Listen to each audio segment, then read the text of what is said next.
your mouth? Check this out.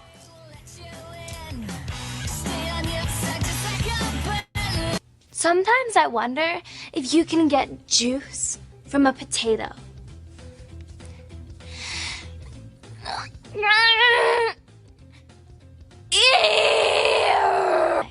Is it possible for a teenage girl to drink water upside down? I'm thirsty.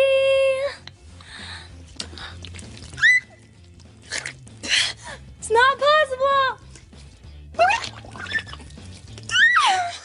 This has been me in a video.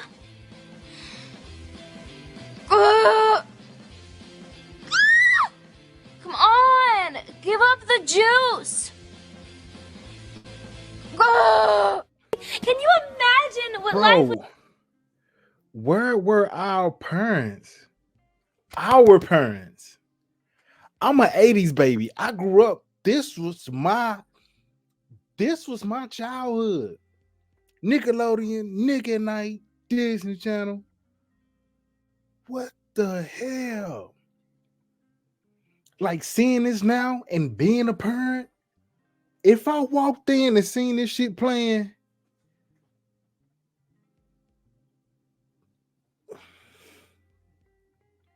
wow, bro. Wow.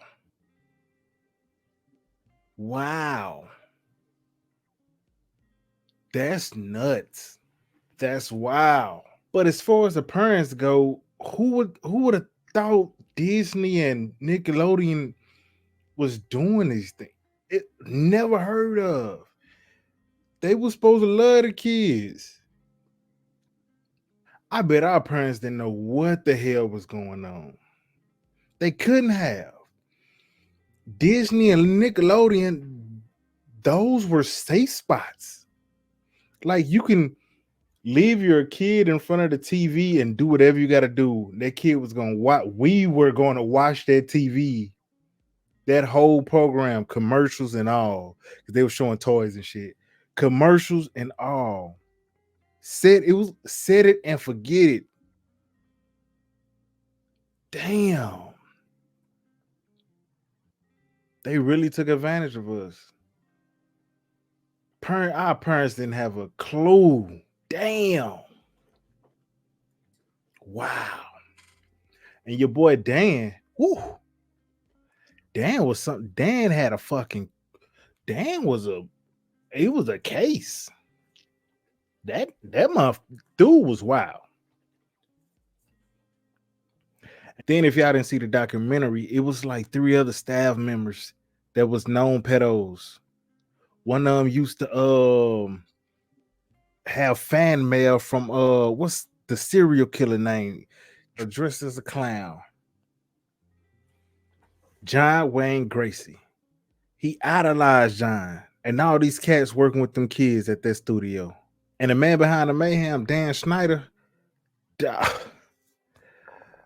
This supposed to be an apology video of some sort. So this I haven't watched it. So this is gonna be my first time watching it with you guys. So what you got to apologize for, bro? If you ain't do nothing wrong. Let's get into it. Hey, it's Boogie. I played T-Bo on Nickelodeon's iCarly. I got a chance to watch the Quiet on Set program, and I reached out to Dan to see if it was something that he'd be willing to discuss.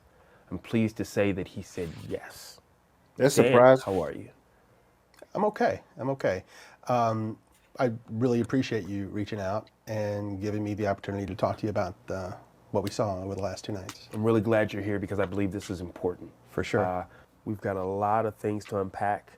But before I dive into my list of topics that I'd like to discuss, is there anything you'd like to start off with? Absolutely. Watching over the past 2 nights was very difficult.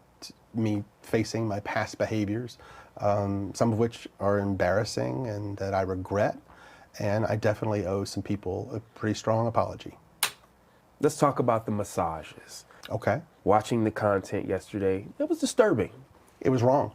It was wrong that I ever put anybody in that position. It was the wrong thing to do. I'd never do it today. I'm embarrassed that I did it then. I apologize to anybody that I ever put in that situation. And even additionally, I apologize to the people who were walking around Video Village or wherever they happened, because there were lots of people there who witnessed it who also may have felt uncomfortable. So I owe them an apology as well. Yeah. Dan, talk to me about the writer's room. From what I saw, not cool. No, and I don't mean to cut you off, but if I can cut right to the chase, let me just say, no writer should ever feel uncomfortable in any writer's room, ever, period, the end, no excuses. Most TV writers, comedy writers have been in writers' rooms, and they are aware that a lot of times there are inappropriate jokes made and inappropriate topics come up. But the fact that I participated in that, especially when I was leading the room, it embarrasses me. I shouldn't have done it. And I can tell you why it hurts really bad for me. I remember very clearly my early experiences, my first experiences in the entertainment business. I was green, I was scared, I was excited. It meant the world to me that I was getting those opportunities. And I went in and I got lucky because they were great. My first couple of experiences were fantastic. And the fact that I didn't pay that forward to every employee that walked through my door, it hurts my heart, because I should have. And I wish I could go back and fix that. In the writer's room, there's no doubt that sometimes those jokes went beyond the pale, and I said things that went too far, or made practical jokes that went too far, and that was wrong. And that was because, you know, I was an inexperienced producer, I was immature, wouldn't happen today, but I'm just really sorry it happened. Yeah. Shit, he admitting to it though. Now, we know you've had a lot of success over 2 decades. Thousands of people have worked with you, for you. Okay. Let's speak directly to the people who did not have a good experience with you. Okay, I would like to speak to those people, because I hate that anybody worked for me and didn't have a good time.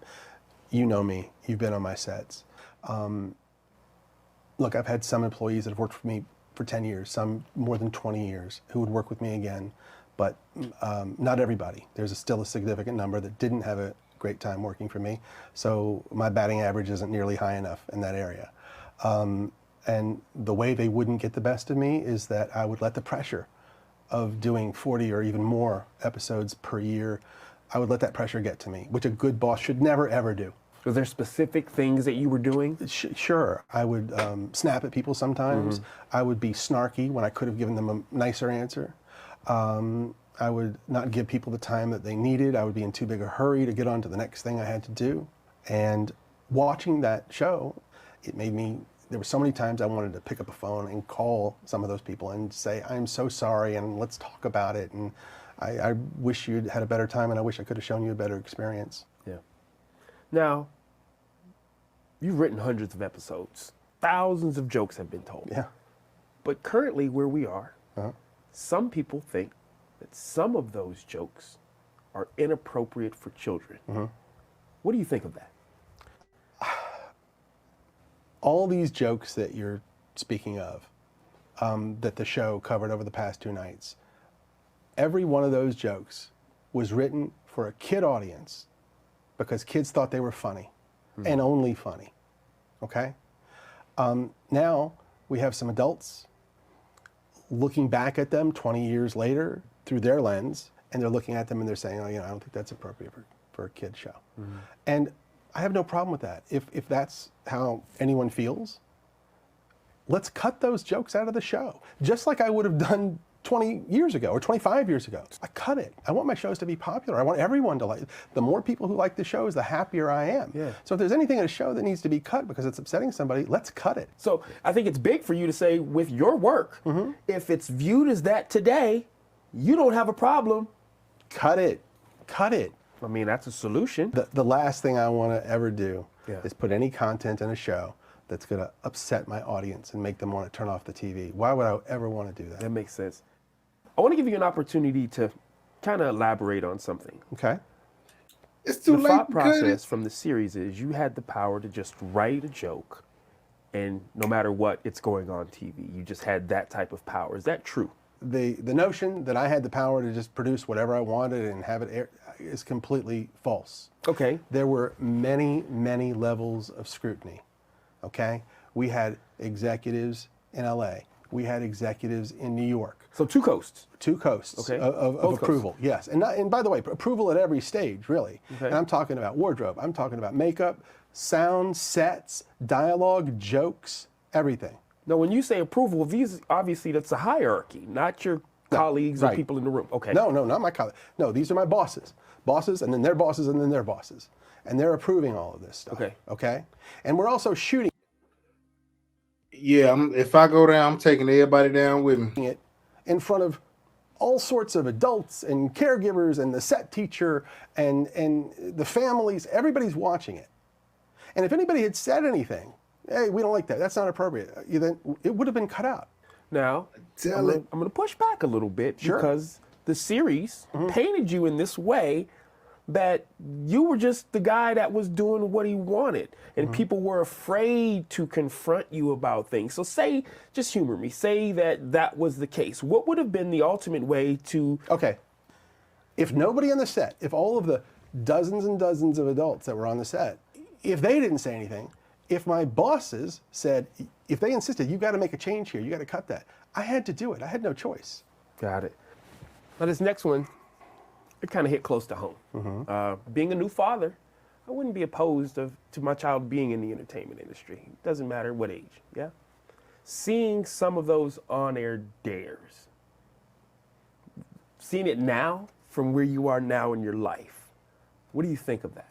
I think that some of the on-air dares went too far. I think they pushed the envelope too far. Not all of them, not most of them, but some did. Nickelodeon wanted to do their version of Fear Factor. At the time we were shooting All That, so I was tasked with doing these on-air dares with the All That cast. So we get with the writers and we come up with all these ideas, and it's hard to do because we don't have the budget of Fear Factor, and we can't put the kids in dangerous situations like the adults are put in. So it was hard to come up with stuff. But we would come up with all these ideas of dares they could do. We would give them to the network, and they would say, tell us the ones that were okay. Right. Those are the ones we shot. Those are the ones that aired. At the time, I had no indication that any kid ever had a problem with them. But when I was watching the show over the past 2 nights, I now know that there were kids who did have problems with the on-air dares. And it breaks my heart. And I'm so sorry. I am so sorry to any kid who ever had to do a dare or anything that they didn't want to do or weren't comfortable doing. We went out of our way to make sure they were safe and that everything was done properly. But if a kid was scared and didn't want to do it, kids shouldn't have had to do it. Yeah. Period, the end. Right. And if I had known at the time, I would have changed it on the spot. Now, we also saw the series highlight 2 former writers of yours, 2 women, who spoke about a wage discrepancy. Now, I know that you don't divvy out salaries. Talk to me about that part. Well, you're correct. I have nothing to do with paying writers. I never have. I've never made a writer's deal. And of all the writers I've been in a writer's room with, I never even knew how much most of them were getting paid. Yeah, but we saw these 2 women who were writers for you sharing one salary. How does that happen? It's very simple. There's a common practice in television when hiring writers. If you have a spot for a new writer, sometimes you'll go to 2 writers and say, hey, if you 2 new writers for your first job are willing to share a salary, you can both have the job. They have the opportunity to say, yes, that sounds good, or no, no thank you. In this case, it was 2 women writers. I've done another show where that teaming was done with 2 male writers, and they split a salary. I did another show where it was a male and a female writer, and they split a salary. So And these are all first-time writers. all first-time writers looking for their first gig. Got it. Now, in the series, they also highlighted 2 black actors who said that they felt overlooked. Now, I want to be clear. I'm never going to speak on anyone else's journey. Yeah? I can talk about my experience, how my experience was with you, what I saw prior to working with you. But again, I don't want to speak on anyone's journey. I saw you be honored for diversity in your work. Yes, and the reason for that is diversity has always been very important to me in my shows. If you go back to the very first Nickelodeon show I ever made, that's very evident, as it is in the second one, and then the first movie I ever made for Nickelodeon, which starred Kenan and Kel, and every show I did after that had a lead black actor in it. I'm very proud of that. It's very important to me. And not only am I proud that they were in my shows, I'm exceptionally proud of the achievements they've had beyond my shows, and they've gone on to bigger and better things, and that gives me a great sense of pride. Well, something that really kind of bothered me was how they depicted your relationship with the cast. Yeah, it bothered me too. Yeah, just me being there, I knew the dynamic was trust. I understood that in situations where they may have had turmoil, whether it be with their families, whether it be other castmates, they came to you. Versus how they made you look. With that said, Amanda Bynes was brought up in the series and her emancipation and how you were involved in that. Can you talk to us about it a bit? Sure. Amanda was between the ages of 16 and 17, and she wanted to get emancipated from her parents, which was a fairly common thing with successful young actors, at least at the time. Sure. And she wanted that for herself. So she turned to her team, which included her lawyer, her agent, her manager, her publicist, and you? me, because she included me as part of her team, thought of me that way. We supported her. She tried to get emancipated. It ended up not working out. She didn't. Well, since we're here, let's stay here for a moment. There was also an incident where she had ran away from home, if Yes. you would. Can you talk to us a little bit just to clear the air of exactly what happened in that situation? Yes. One night, it was very late, well after midnight, 1 or 2 in the morning. Phone rang. I answered. It was Amanda. She was upset. She was in distress. She had had some conflict with her parents, I think her father, and she called me. I was immediately concerned about her safety. I called someone who I knew was fairly nearby. That person was able to go and pick her up. Then I knew she was safe. I felt better. She ended up being taken to the police. Well, regardless of what some people may think, I think it's only positive that you are there for people when they need you. That said, let's talk about some of the things. If that he have just took been it to the swirling police for forever. sure, that's okay. You were I gave that one. banned from your set. Never, never, never happened. That is a false rumor. What happened? Add it to the list of false rumors. Talk to me. What happened? They were adult actresses at the time, and they had their own specific reasons for not wanting to do the show anymore. I'm not judging that. It got tense, and what they don't know, maybe, is I did everything I could to make that show go away. My producer partner at the time, we would call and say, this is not a good situation. Okay. So I decided I'm going to do what most showrunners do, which is you're not on the set. There's a director there to shoot it. I'll go up to the writer's room. I'll work on the next script. But because everybody was so used to me caring about every detail of every show so much, for me not to be on the set, maybe some people thought I got banned. So it was more of an assumption because this guy's usually here and now he's not. I don't know if it was an assumption. I don't know if somebody thought they were making me look bad by saying I got banned from the set. I have no idea. Okay. All I know is I was never banned from the set. Yep. The darkest part of this series discussed child predators. Now, I want to make sure that we clear a couple of things up. Okay. Brian Peck was not hired by you. No, I did not hire Brian Peck. This was a Tolan Robbins production? Yeah. And when Drake and I talked and he told me what had happened, I was more devastated by that than anything that ever happened to me in my career thus far. And I told him, I'm here for you. What do you need? Which Drake mentioned in the show that we watched last night. And next, I heard that he went to court when this guy was being tried, Peck. And when Drake walked in, he saw 50 people sitting on the side of the courtroom supporting Peck. A lot of them pretty famous. Of course, Drake was devastated that that happened. And even more disappointing, 41 of those people wrote letters for Peck, character letters, praising him for who he was and asking for leniency. And they knew that he was guilty. They knew he had confessed to some degree, and they still did this. That's baffling. The that Nickelodeon adults staff, would do that. Yeah. And the whole I staff don't know was if people fucked know up. this, but Drake's mom, a lovely woman who I stay in contact with this day, she came to me at the time and she said, Dan, I'm not good with words like you are. And would you help me with my speech for the judge? And I said, of course. And I did. And he ended up going to prison and serving his time. And Yeah, that was probably the darkest part of my career. And here's the kicker that I really don't get. After he got out of prison I thought and he was was, crying. to my knowledge, a registered sex offender, he was hired on a Disney Channel show. Damn. I don't understand that. I never, yeah, I don't understand. The boy just threw I Disney under the appreciate you bus sharing too. that, man. Are you okay? You want to take a minute? Yeah, I might. Let's keep going. Yeah. If I go down, Okay. everybody I think going we really down. unpacked some important things. We set the record straight on a lot of things. Before I let you get out of here, I appreciate the vulnerability that you use in knowing that there's definitely things that you would have and should have done differently. Is there anything that we haven't discussed?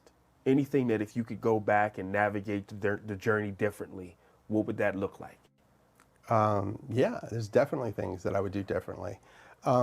One that I think would be really, really important is when you're hiring young actors, minors, to work in television, I would suggest that we have a licensed therapist there to oversee that process for the specific reason of making sure that those kids really wanted to do this job, that they really wanted to be on television. Maybe they should even be informed about what that means. What's it going to mean if you're famous? What's that going to mean on social media? What's it going to mean within your family? Let them find out. And then that way, if a kid doesn't want to be on a TV show, they can opt out. That psychologist, that therapist could come to us and say, this kid doesn't want to do it, or their parents aren't understanding of what's going to come. And then we could avoid the mistake of ever putting a kid in a TV show that didn't want to be there. And additionally, the main thing that I would change is how I treat people and everyone. I definitely at times didn't give people the best of me. I didn't show enough patience. I could be cocky and definitely overambitious, and sometimes just straight up rude and obnoxious, and I am so sorry that I ever was. And when I watched the show, I could see the hurt in some people's eyes, and it made me feel awful and regretful and sorry. I wish I could go back, especially to those earlier years of my career, and bring the growth and the experience that I have now and just do a better job and never, ever feel like it was okay to be an asshole to anyone, ever. Look, I wanted to make funny TV shows for kids, and we definitely did that. But if I could go back, I would get it done in different ways. I'd just be nicer as often as possible and listen more to the people on my team. And I would do everything that I could to make sure that everyone had a good experience. That's what I do differently. Dan, I appreciate your time. I appreciate you. Thanks for stopping by, man. Thank you. Like these people prioritize profit over well-being. Grueling schedules. They didn't even go to school. I think they said they had teachers there for like 3 hours or something. That money cost these kids a lot of emotional and mental health problems, damage. I don't know what y'all think.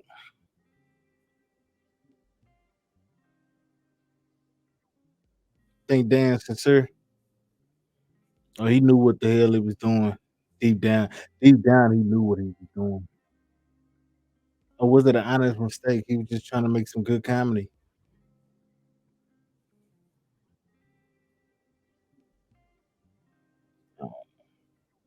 Make sure y'all hit that subscribe button, please. Share this to the homies. See y'all on the next.